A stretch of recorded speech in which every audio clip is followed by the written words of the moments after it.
In the early 14th century, the Ottoman state stood at a decisive crossroads. Founded by Osman van Meir as a frontier principality on the margins of Anatolia, it was still small, fragile, and surrounded by rivals. Its survival was not guaranteed. Yet under the leadership of Osman's successors, Orhan Toman and Murad Fern, the Ottomans transformed their state into a powerful regional force, expanding across Anatolia and crossing into Europe for the first time. This period marked the true beginning of Ottoman imperial growth. When Orhan I assumed leadership following his father's death, he inherited not only territory, but a vision. Osman had built the foundations of a state, but Orhan would give it structure, permanence, and ambition. One of his earliest and most significant achievements was the capture of Bursa in 1326. This victory was a turning point. Bursa was not just a city, it was a major economic and administrative center. With its fall, the Ottomans gained their first capital and a base from which further expansion could be planned and organized. The capture of Bursa symbolized a shift in Ottoman identity. No longer merely a warrior band operating on the frontier, the Ottomans were now rulers of a city with markets, scholars, craftsmen, and institutions. Orhan began issuing coins in his own name, a clear sign of sovereignty. Mosques, schools, and charitable foundations were established, reinforcing Ottoman authority and legitimacy. Orhan's expansion in Anatolia was careful and strategic.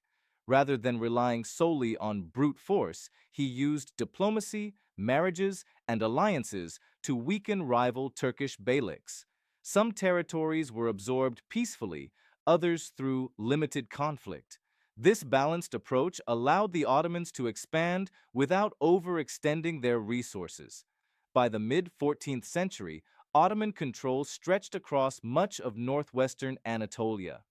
Perhaps Orhan's most revolutionary contribution was institutional rather than territorial.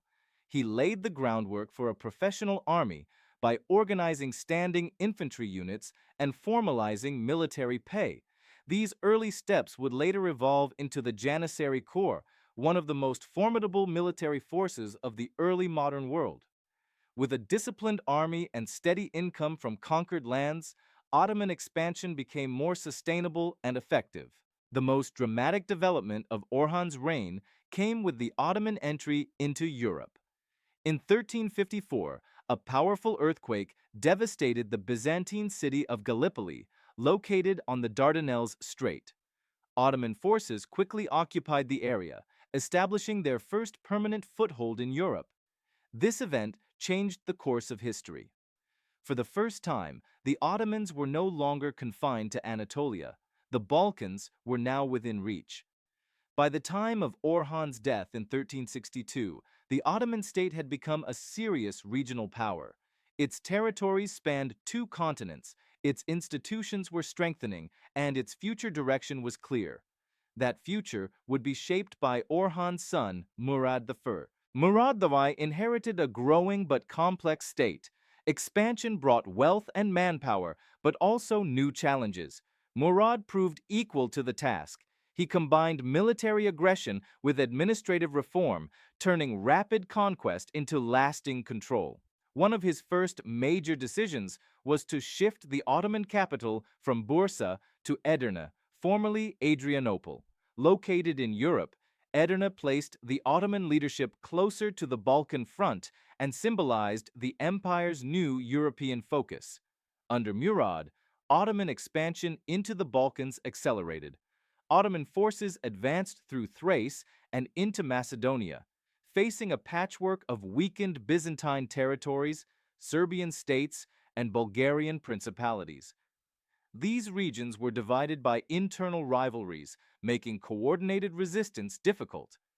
Murad exploited this fragmentation with precision, defeating opponents one by one.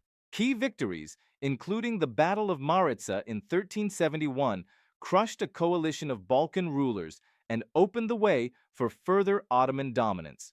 Many local leaders chose submission over destruction, becoming Ottoman vassals while retaining limited authority. This flexible system of rule allowed Murad to control vast areas without constant warfare. Murad I also introduced major administrative and military reforms. The Timar system was expanded, granting land revenues to cavalry officers in exchange for military service.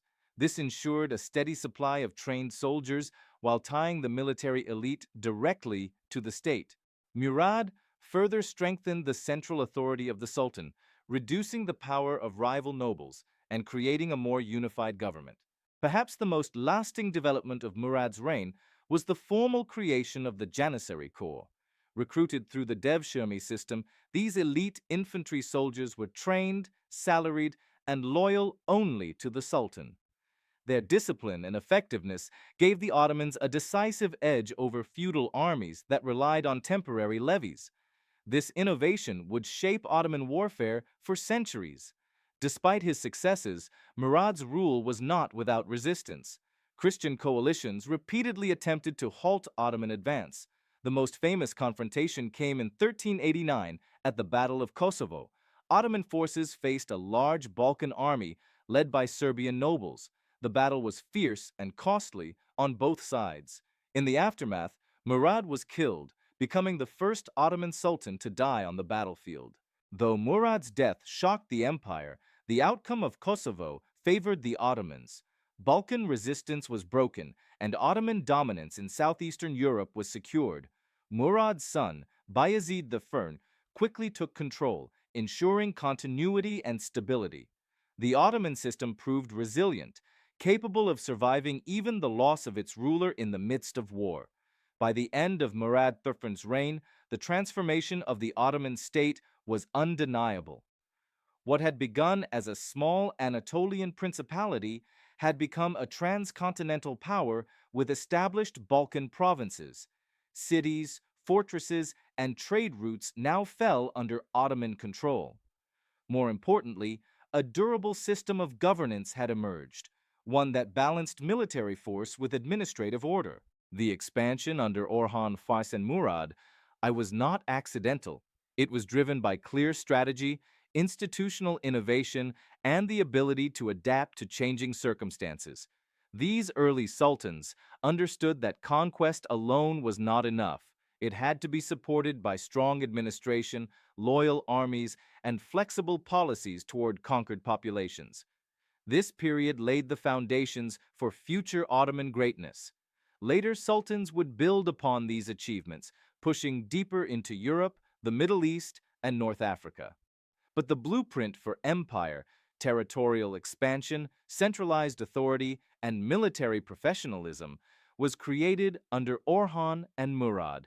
The story of Ottoman expansion under the early sultans reveals how vision, reform, and timing can reshape history.